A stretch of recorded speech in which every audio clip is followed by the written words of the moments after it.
Coach Nelson Kortis, the new head coach here at Groesbeck High School. First of all, Coach, how's it been like embracing the Goats and just really getting into this new school? It's been really good. I mean, like I said, the first day that I was fully on the job was February 10th. Kids have been really great. Just kind of a transition of them getting to know me really was what I kind of spent a lot of the time doing the first couple weeks I was here, and then just kind of doing some things that I want to do different and change. And then obviously then it's been bring in staff and bring in things and a lot of change. But man, the kids have been awesome, and it's been a great transition. It's one of those, you always worry about making those decisions in life. It's been great for my son. I mean, he'll be a sophomore next year. He came with me February 10th too, so it was a great transition for him and been a great transition for me too. So. You've been all over the place in Texas. I know you played football at Rogers High School. You went on to Texas A&M. How did those stops help prepare you and even make you want to be a head coach one day? I think when I go back to Rogers, I had some good coaches while I was there. Great coaches, and just had some great experiences. As a junior, we lost the state championship game. But we had some like unprecedented success that you've never really had. So it kind of, to me, I want to say shaped like the you can do anything, that kind of stuff, because we were talking about all that all spring and summer, and then you kind of went into the actual fall and you went 14-2 and we lost 2 games. We lost to Mart, the second game of the season, and we lost to Stanton, which was the final game of the season. So just to kind of like that whole mindset of like, things can happen. I mean, the year before we were probably, and I have to go back and you can probably look, and we were 6-6 or 5-6, and we usually lost. Historically we lost in the second round of the playoffs at Rogers, and then that one year, we kind of went on a run, and then they had a lot of success after we were there. So that success that kind of showed you anything's possible, and like, we went from same things that you talk to these kids about. Oh yeah, you might have made the playoffs last year, or you might have went one round, or maybe you didn't make it. Well, if you look back in 1996, we were 6-6, and in 1997, we were 14-2. So just, to me, the game has always been. Everybody understand that? I'll explain it like I needed football more than it needed me, and then I kind of found where that was kind of my way away from everything, and then that was always kind of shaped my life. So. Given the opportunity to do that again, for other people, for other kids, and just kind of continue being involved in the game and giving, I don't want to say giving back to it, but continuing that into other people has been something that I've been passionate about for the last 20-something years now. Really enjoy it, but that was just kind of the way that I felt like I could stay connected to that, to what had a big part in who I was really those things. So it's always been, it's always been football and been coaching, and it's kind of morphed as the AD role comes in there, because it's, it's all sports, it's girls sports, it's all that other stuff. But football was really the kind of avenue that kind of led me in those directions and kind of made me fall in love with the athletic aspect of stuff. What is it about football that made you fall in love? Was it the Friday night lights, the food, the tradition? What was it? I think for me, as a kid, a little kid, it's probably not okay to be that way anymore, but like I had a bad temper, had all that kind of stuff. Well, then you take that bad temper, you take all those things, and you go play football, and now people are patting you on the back for being aggressive and being physical and doing all these things, and it's like, man, like this. And then obviously you go in to have that success, and there's really kind of, when you sit and you tell stories like, I say old people, I feel like I'm old people now, but you tell stories about all the stuff that was, what it meant to you and what it meant to be on that team, this experience from that game, from these playoffs and all that kind of stuff. So all that is kind of rolled into one now. It's a huge experience, where before it was like, oh, I got to play because I got to hit people for free and it was fun and everything was fun. And then you got to find some success in that. And then that success kind of takes you into, what you're trying to do, as a young man and then as a young coach, and then that's now it's just one big thing. So that's really probably what it was. It's just wasn't good in baseball because I couldn't hit and I had a bad temper. Coaches always allowed me to run track. Wasn't good in basketball, so it was like, hey, this is all I'm good at, so this is all I'm gonna do. So since you've been around the game so long, do you have any pregame rituals or any superstitions that you've carried with you? Well, I say no, but I'm probably lying, like there's probably some things but I think over the years, like I always will have something that I'm like, oh, I gotta have this or this drink or this, a penny in my pocket, but then I always go back to '97 as a junior.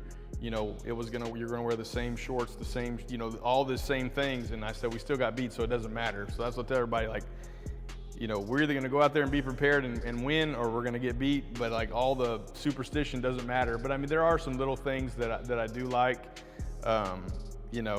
probably on a game day to have. But then obviously if something doesn't go your way, then you throw that superstition out and you come up with a new one that works and ride that one as long as it goes. But for the most part, I try not to, so I don't have to create more stress when you don't have the right shirt or the right shoes or the right pin or the right whatever. If you just kind of go, let's go out there and compete, it makes it a little bit easier.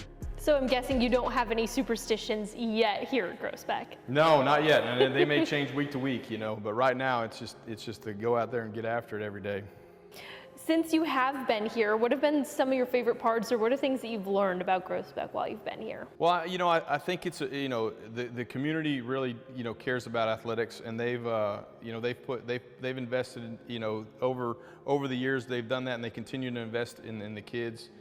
You've kind of got to see that a little bit more than maybe you would have seen from the outside, but once you're in there and you kind of see the people coming to support, the games and the baseball, softball, whatever it was in the spring, the community really supports, our programs, in a great deal.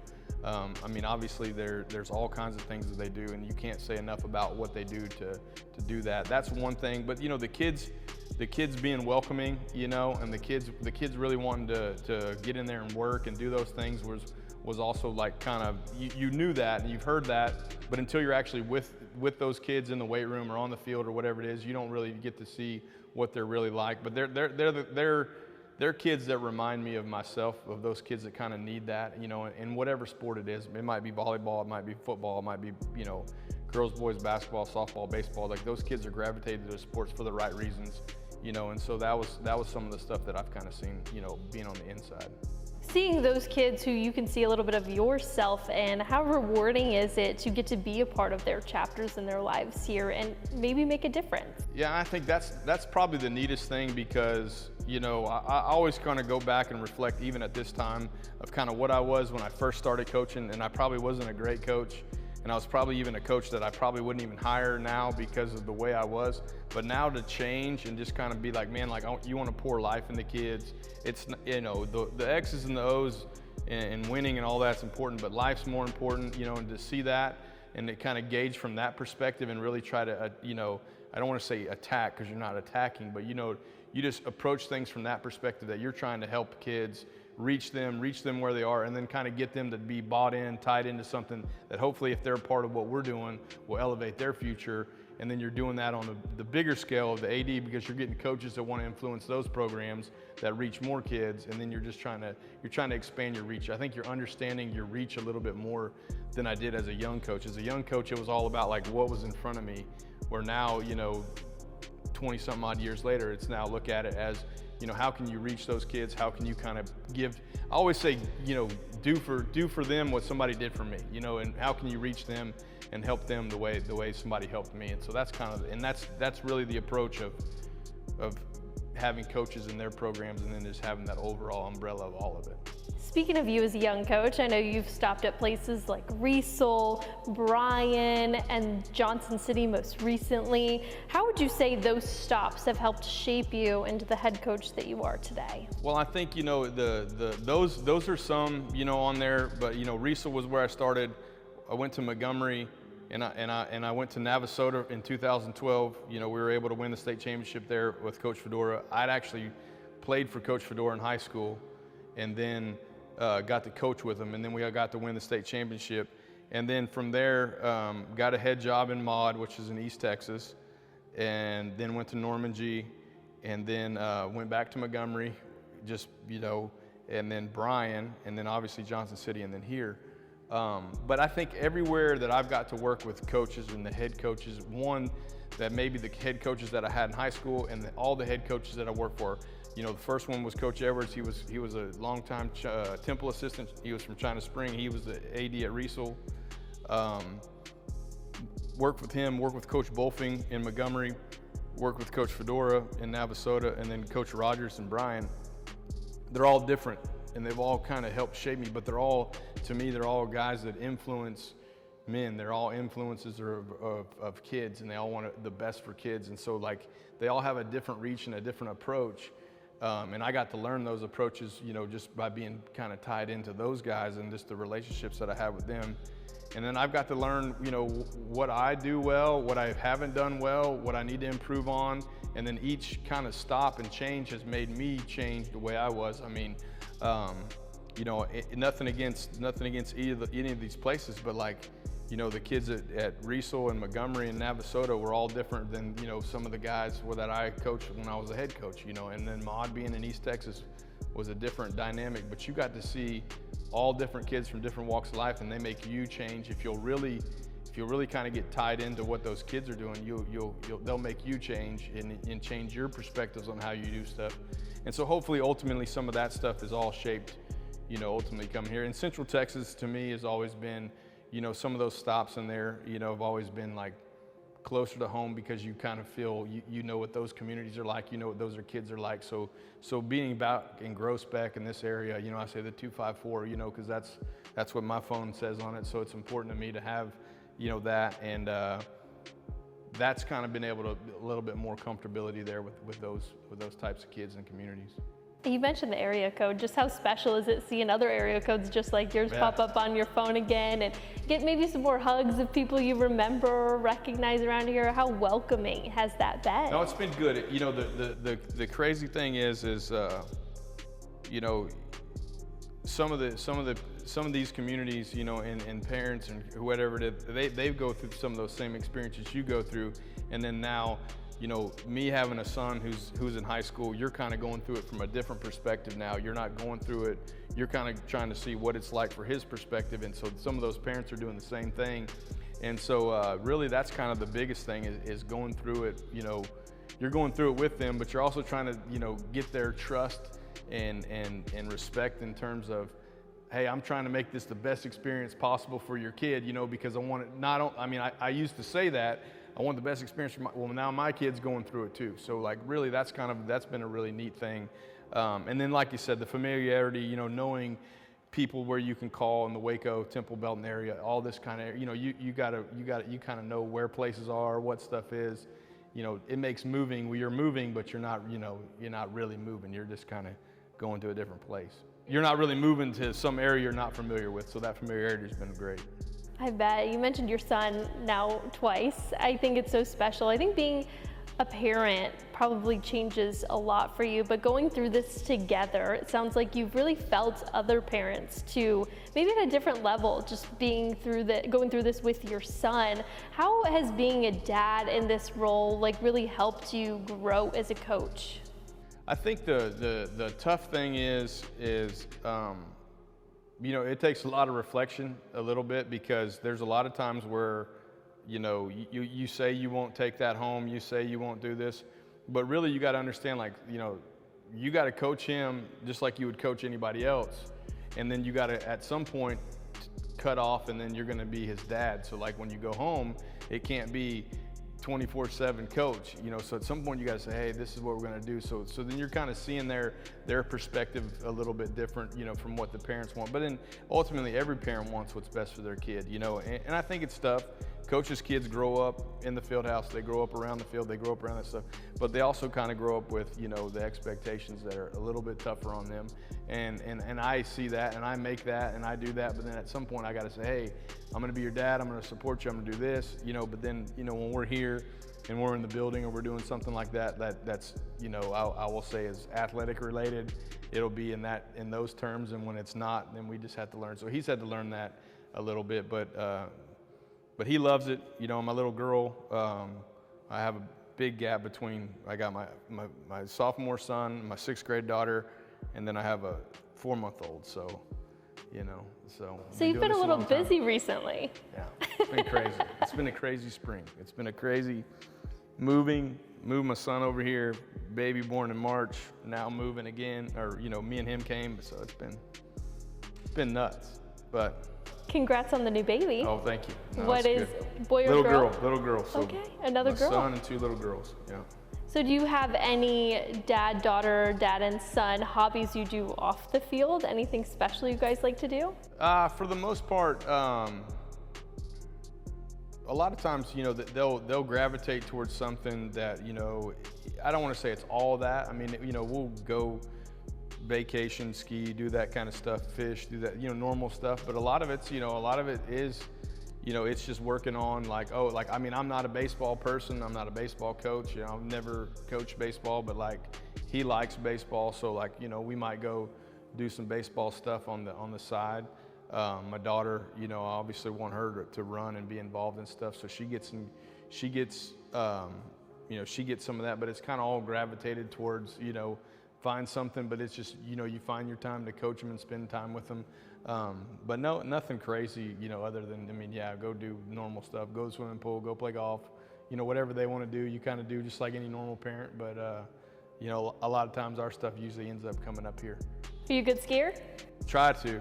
I don't know how good anymore, but I try to. I like it. I enjoy it. But I've chased my son down the mountain, and now I'm chasing my 11-year-old down the mountain, and it's hard. You'll be chasing that baby before you know it too. Yeah, it's hard. It's tough skiing. It's tough competing with them when they're going. Yeah, that's awesome. I wanted to ask you a little bit of a different question now. Obviously, Groesbeck, the GOATs. GOATs also stands for greatest of all time. So I want to know who are some of your GOATs on your Hall of Fame wall, or people you look up to in life? I think, that's really been the way that, I look at a lot of things from the coaching perspective, but, and you're going to get your standard answers, your Bill Belichick, Nick Saban, those guys. But it's it's not so much about their accomplishments, it's kind of how they go about doing those things, and then how they go about reinventing what they're doing, and how they go about reinventing success and being conscious of that. So those guys obviously in the coaching world, and I'll say, the reason why I'm here is because of coaches, even high school coaches. So not in one in particular, because they all kind of, played a different role at different times. Some gave me a ride when I didn't have a ride home from practice. If he wouldn't have gave me a ride home, I might not have continued to play football in 7th grade, and I might not, you know what I mean? And then some have really poured into life, and then some I've worked with and guys I've worked with. So, to do one would be a disservice to any of them, but just to me, that high school coach that poured life into me and then also poured life into other kids that I got to watch and got to witness, those are probably some of the biggest, heroes that I have. And then obviously, anybody else that you can go on down the road, moms and all, all those things. But those people are probably they're my GOATs because, one, it's to me, you fall in love with the process of how to do things, and then that kind of leads to maybe you're studying what they're studying leadership-wise, and that leads you down a path, and you kind of go down, following them through their social media or whatever it is. You obviously don't have the same resources they do, but then just kind of some of those guys, that the way they do stuff, and a lot of them give back to, a lot of the college coaches give back to the Texas High School Coaches Association, getting to see them speak, getting to interact with them. They're also, kind of a bigger factor in there. Those guys are way up there on the Mount Rushmore, but, there's, coaches, and I don't know how else to really answer that, but it's, it can be, those are kind of some of the people that you really try to, you don't want to, you're not going to say, I'm going to go be that, but how do they get to where they're doing?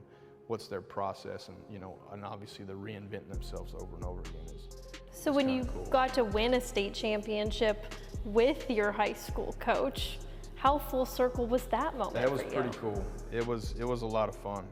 It was a neat experience. And you look back on the staff that we had there. It was a great staff. It was a great group of guys, and we were all out there for the right reasons. And it's easy to go back and look and say, oh yeah, you were 16-0, and oh, it was great. but like really it was a fun staff to be around, and because it was a fun staff, the kids were fun. And it wasn't offense versus defense, it was offense and defense working together and supporting each other, and so like one of those couple early games on, in that season, maybe the offense had made a mistake and the defensive kids were coming on the field and they're saying, oh, we got you, we got it. And then maybe the defense had given up a touchdown, the offense was coming on the field. And so that team chemistry was there early. And then now you can see it at the end when you're, state champion. But at the same time, it's kind of like, it's just kind of a cool deal that is, to me, it was like, it goes back to the leadership style, having the head coach set the precedent at the top, have the coaches truly live kind of what his wanted, and then pouring that life in those kids. That's what made us win. It wasn't. I mean, we did have great kids. We had great athletes, and it was a remarkable group of kids. I mean, I'm not going to take anything away from them because they are obviously the ones out there competing and making plays. But just that whole dynamic that we had was fun, and it was special, and you could see that early on. So it's easy to look back at that saying, oh, you won the state championship, but we didn't win the state championship week 2.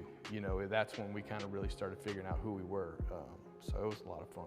Speaking of wins and big games, I know there's the big one around here people like to talk about a lot, the Battle of the River. How much have you heard about that since you've stepped into this role? I've heard about it quite a bit. It's crazy from not being able to wear black and red together, or red can't touch black, because I would, I like to wear, Under Armour pullover or whatever it is, and it's black, and they're like, you can't wear that, and I'm like, for what reason, and it's, so it's always fun, and everybody has one, and I think this one, is a lot of fun for both groups, and we want to hope that we're competitive in those environments and make sure that it keeps its rivalry and it keeps its meaning. Last season, Groesbeck was 4-6 overall. Lots of work to do, not a district win on their schedule. And I know these kids are probably eager to get after that and change that. How are you guys working to have a different outcome than last season? I think there was a lot of close games, and then there were some that weren't close, but you did win some preseason games. But I think to me, it's coming into the buy-in of how we're doing stuff and how we're doing it every day, whether that's how we started in the weight room in February to how we're going to go into practice. And it's really getting the kids to buy into that work and buy into the way I want to do things and my approach. Not that anybody else's approach is bad or good or whatever, but it's really, to me, it comes down to the kids, like what they can do. And ultimately that comes down to the relationship they have with you and the trust they have with you. So developing that and harnessing that every day and over and over and over again is kind of what you do. And then you go out there and obviously you're going to practice and you're going to do things a little different. And I think, a lot of ways, I go back to the same thing that I tell them, as a kid, and I joke around, I give them examples all the time. But I was like I said, Rogers, we hadn't played in the state championship in,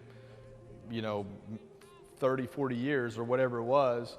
And we'd been 6-6 and 6 whatever. And we've lost in the second round. And it was usually like Ganado, East Bernard, or Schulenburg. It was like the same for years that you can go back and look at. Well, then, that year we win the second round playoff game and we play for a state championship. And just like that, but so it's like, I always tell them, like, 4-6 doesn't matter. Like, that was last year, it doesn't matter. What you're gonna do today, what you're gonna do each week. I mean, even I think it even goes back to, and I'm the world's worst because when we win, I forget about it. When we lose, I dwell on it. You know what I mean? But telling the kids, like, week to week, it's a battle every day. Monday, Tuesday, Wednesday, Thursday, and then the game ultimately is gonna be there, but then it's on to the next one. It's on to the next one until it's not. So just having that mentality is really kind of, getting them to kind of buy into that. Yeah, we may go out there and play great. That doesn't mean next week's going to be any easier. Doesn't mean it's going to be any harder. We may go out there and win. Doesn't mean you're going to win the next one. I mean, you can look back at the end of the season and be 16-0, but usually only the great people get to go back and look at them and say, hey, I won every game. And even if you look a lot of times now, there's not a lot of state championships or state champions that are going that 16-0, that they're never losing a game. So it's having that grit and that resilience to know, like, hey, we're gonna go out there and compete and give our best, And I think that's really the big thing for kids to go out there is go out there and give your best, and understand, like, you can go out there and you can give your best and you can get beat, but being a loser and losing, those are choices, you know, like how you do things. I mean, giving your best and somebody's better than you, you got beat. Going out there and not performing to a certain standard or expectation, then you lose, you know. And so I'm telling people I don't like to lose. I don't mind getting beat if I'm giving my best. But obviously with that comes hopefully you come some success and comes some of those things. So what's something you hope we learn about your team this season? I mean, I just, to me, I think, you know, things to learn about them is, you know, they're a good group of kids that really work hard. They care about it. I mean, they are passionate about it. They do care about it. They've been showing up every day. You know, they've been working hard. They put in a lot of work. They've bought into, you know, to me, to what I'm doing, to the coaches that I brought in. They've bought into that, you know, so it's just that continued success that hopefully I think they want that success, and I think they're looking to find, you know, how they can, you know, what piece they can have within that success. So that's what I think you know, that you would get out of them, is them just wanting to make sure that they're kind of a part of where we're going and what we're trying to do. So when week 1 rolls around, are you starting Monday morning with a cup of coffee or Dr. Pepper? Oh, it'll be coffee every day. Coffee every day. Coffee do you have day. a time when you switch your drinks? Is it like afternoon, no more coffee, or No, all day? I mean, if somebody had a pot of coffee, I'd probably drink it all day long. But I have to cut myself off at like a certain time. I only make 8 cups. Everybody's like, how many cups do you drink? I was like, I only drink cups. I drink 1 cup, but I only make about 8 cups in that pot of coffee. But other than that, there's been times where all day it was nothing but coffee all day. So coffee and then water when we go to practice, and then that's about it. And it's always black? Only black.